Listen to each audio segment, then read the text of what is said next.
بسم الله الرحمن الرحيم.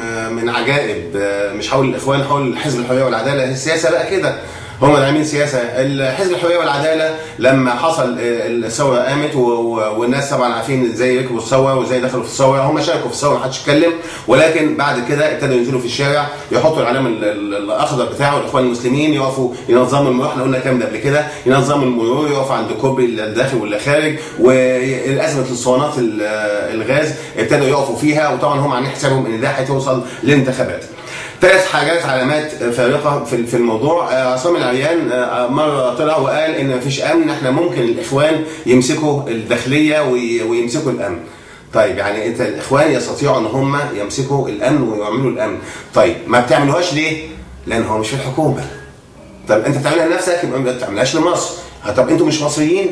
هياخدنا سؤال هيمشينا معاه كده، هلاقي لا احنا مش مصريين، احنا اخوان مسلمين. يعني انا لو جالي واحد من اليمن ودلوقتي بيتكلم عن هو من الاخوان المسلمين وانا مصري زيك ولكن مش من الاخوان المسلمين، ايهم افضل عندك؟ انا بالمنظر ده اجد انك انت بتعمل الاخوان المسلمين. يبقى اليمني اللي هو تبع الاخوان افضل من المصري اخوك المصري الذي لا يتبع الاخوان.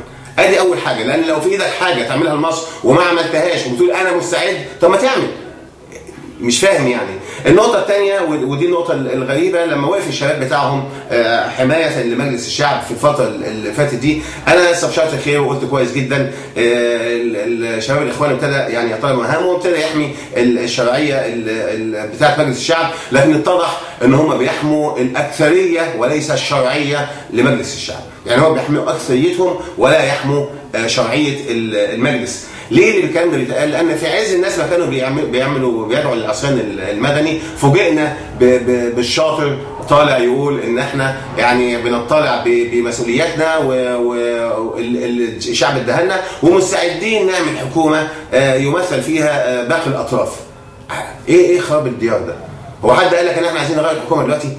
يعني انا مش فاهم يعني. طب انت مش مع العصيان المدني، هو خلاص كويس، انت بتصفي الميه العكره. مجلس الشعب ده معروف ان هو مجلس جاي على الدستور الاولاني، وان المفروض وظيفته ان هو يتحط لجنه تاسيسيه شويه تشريعات ولجنه تاسيسيه للدستور، وليس من حقه ان هو يحل حكومه، وليس من حقه ان هو يشكل حكومه.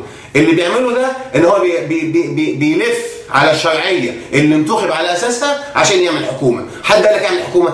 انا بستغرب يعني. وطبعا ابتدت يعمل تحالفات مع ناس ثانيين بقى، لا بقى من الليبراليين والاسامي المعروفه، يبتدوا يتكلموا مع بعض ويقول لك يعملوا تحالفات ويتكلموا في هذا الموضوع. الجنزوري عمل لكم ايه؟ كان عمل ايه؟ انت جيت والجنزوري ده كان رئيس الحكومه اللي انت حصلت انتخابات اللي دخلت فيها مجلس الشعب، وكان رئيس الحكومه الجنزوري. لم نسحب احنا كشعب الثقه من حكومه الجنزوري، وليس من حق مجلس الشعب اللي انتخب ان هو يحل حكومه الجنزوري. ايه ليه بتصطادوا في الميه العكره؟ ليه كل حاجه عندكم هي نفعكم بس؟ ليه كل حاجه عندكم هو الحكم بس؟ انتوا مش عارفين توصلوا لمرحله انك انتوا تعيشوا في وسط الشعب؟ ليه لازم يقول لك انا اخواني او انا اخواني او احنا مش عارف؟ هو انتوا فوق البشر؟ يعني انا مش عايز افهم، هو الاخوان دول فوق البشر؟ هم فوق المصريين العاديين المسلمين العاديين؟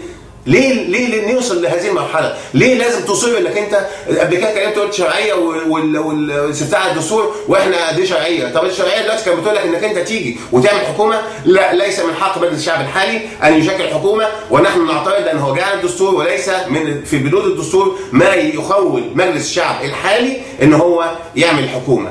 ارجو ان يجي رئيس الجمهوريه ان شاء الله، ربنا خلصنا من الكلام ده على خير. وانا يعني بحذر الحزب اذا كان عايز يعني ينتشر او يقول انت مصري وانت لست بتتكلم باسم المسلمين، وانت لست الاخوان المسلمين هم المسلمين الوحيدين في مصر، وانت جزء من اجزاء كبيره قوي من الشعب المصري، انت مش كل مصر. شكرا جزيلا.